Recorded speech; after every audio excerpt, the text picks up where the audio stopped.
When Deborah Piegler was 15 years old, she was a single mom living in South Central Los Angeles, and she was introduced to Oliver Wilson, who was an older man who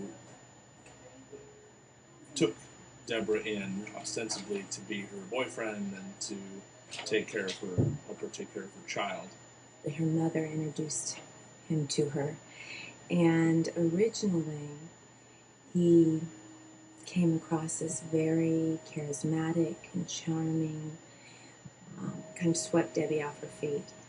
But in reality, what he did was essentially possess her for about 6 years. He would beat her for any reason and no reason at all, punching her, kicking her with boots.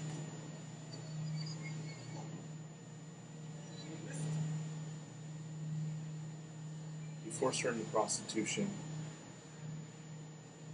and committed unspeakable acts of physical, sexual, and emotional abuse.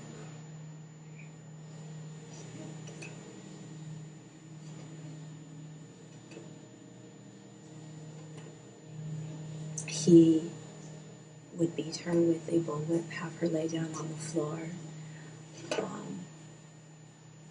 and take it from him. Did all kinds of horrible things to her, including made her drink his urine, forced her to stick a gun to her head to entertain him and his friends. And Deborah ended up having a child by him. His abuse really centered on humiliating her and controlling her.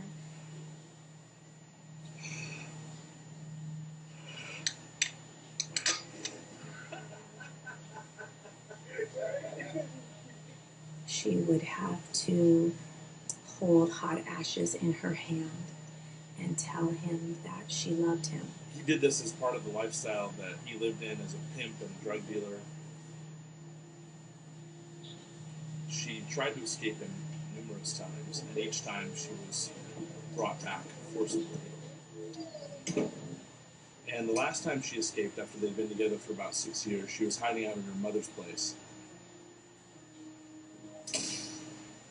Ramon and little Timmy were gangsters in Debbie's mom's neighborhood. At that time, gang activity in that area was very heavy, and they were part of the Crips gang. They viewed themselves, particularly Ramon, as protectors of the people within the neighborhood.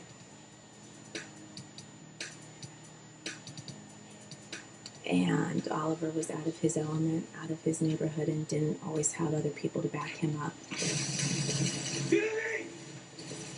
What the fuck you doing, cuz? All that motherfucker yelling around your nigga? And Ramon really did have the ability to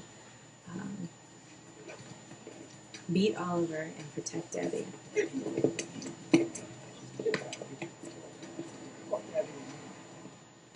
And so there were a number of instances when that happened, which I think really heightened the volatility of the relationship between Oliver and Ramon.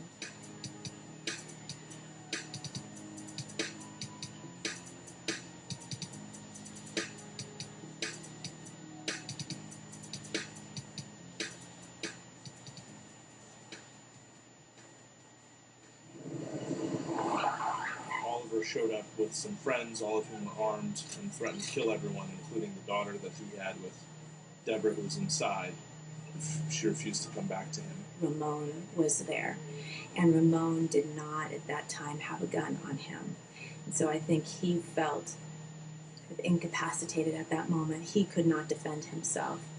The sheriff was called, the report was filed, but Oliver was back on the streets within a matter of days. When the gun incident happened, and Oliver and the other men were in fact arrested, but they were shortly released, I believe that same evening, it became readily apparent at that point, not just to Debbie, but to everyone around her, including her mother, that there was no escaping the grip of Oliver Wilson. Oh no. Yeah, we ain't got to worry about this problem.